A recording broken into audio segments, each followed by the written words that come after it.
Peg goes as I walk.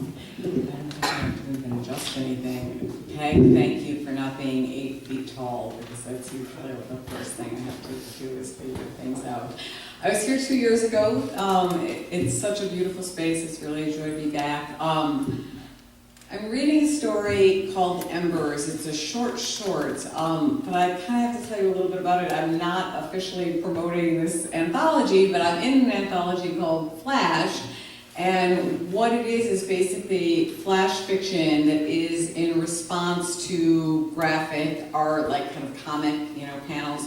And there'd be one, and then they send it to you, that person, that graphic artist's work, and you write a flash short story that responds to it, and then they send your story and the first piece out to another graphic artist, and they do a response to that. So before I read the story, I'm going to tell you a little bit about what the response to the story was visually in terms of graphic art. So the guy who did the comic cast me, Gina Frangello, as the protagonist of the little graph. And in it, it's a writing workshop in which he, whatever his name is the professor. He's much older than I am in the whatever the comic. Whether he is in fact in real life or not, I have no idea. I've never met him. And I'm like in my 20s, and I'm Rubenesque, and I've got like all kinds of curly hair going on and all these tattoos. And he gives my story a bad critique, to which I respond by seducing him, bringing him to his house, handcuffing him, burning him with a cigar, and leaving him there. And I'm in all kinds of like dominatrix gear. And I say it looks nothing like me, but it was cool. But in the end, he like slinkily apologizes to my character, and I'm all sorry.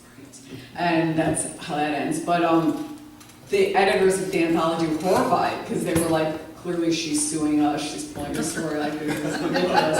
And they said to me, they were like, this isn't very politically correct. I don't know if they're going to be okay with it. And I was like, this is the greatest thing that's ever happened. So anyway, this is the story that inspired all that nonsense. It's called Embers. I am the asshole in this story. You lay on a dirty mattress on the floor, naked of course. The picturesque pot-belly stove aside, a snuff film would not have been out of place at that cabin. I wore an agent provocateur garter belt my best girlfriend could no longer fasten post-childbirth. My fishnets were torn. The boots you'd been rapturously licking had dried and bore no trace of you on their smooth Italian leather. I had never burned a man before. I had never clipped a wrist cuff to a thigh before. I had never known intimacy beyond the domain of ego or language before. And your hand, just below your knuckles where I repeatedly pressed the cigar, still sparked embers. Nothing but raw, open flesh yet. Still, we had been prematurely referring to it as our scar all day. My heels clicked across the dusty tiles before I ravaged your bag of tricks for the unopened American spirits pack strewn among restraints, crop, metal clips. I lit one and brought it back to the mattress to share. I'd forgotten to untie you. There was no place to rest the smoke, so I simply held it to your mouth and let you drag. We had both quit. You a year ago, me almost 10. But we'd had to buy our cigar, the thin kind, for finer precision, and a lighter to ignite it. So I stopped there. You sucked in hungrily, exhaled as I brought the taste of you to my own lips. You said, I really shouldn't be doing this, and we laughed until we were snorting.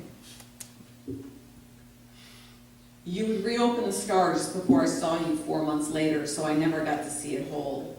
I wanted it bigger, you explained. I hope you don't mind. I thought of your rapturous feral beauty while my heels slid in and out of your mouth. The way you smiled when I blew on your flesh like coals to keep the burn stoked. Your zen like her, meditative. You never even flinched. In those moments, you were perfectly contented. How could I complain about your wanting our scar to be more prominent? I already knew that much about you, that in between our widely spaced out chain of transcendent moments, you always wanted more. I had a husband, you had a wife. What kinds of people at nearly 40 don't have those things? So what of it? You existed within a limited frame of options available to your nature. When we say that anyone is capable of anything, we are lying.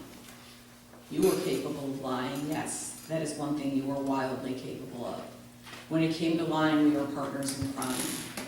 You were capable of petulance and quick flashes of temper over minor things, such as the time your wife failed to wake you in time to meet me for coffee before I had left town. But it wasn't what it sounds like. She was right to let you rest. You hadn't slept in weeks at that point, gripped by the mania of finishing a record. You had finally fallen out under the black undertow, and no one in her right mind would have woken you at dawn. Still, you sulked like a child, and later you and I would have our own coffee fight when I failed to rouse you in time for a Starbucks run before we had to drive down the coast. I would find myself in this vortex of deja vu, so absurd I eventually wept in the bathroom. I'd been writing you a love letter while you slept, trying to find the words to describe the way your skin felt to me like a warm electric silk. You were capable of repetition, of identical fights, then 97 apologies within the course of an hour.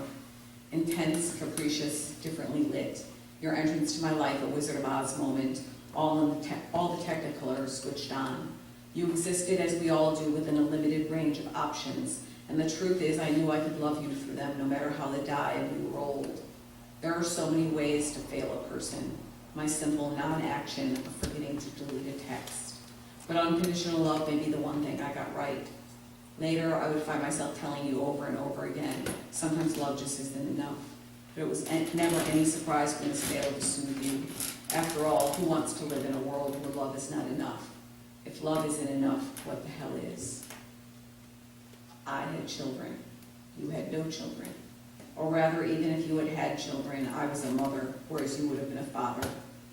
Most of the ways to fail a person involve trying not to fail somebody else.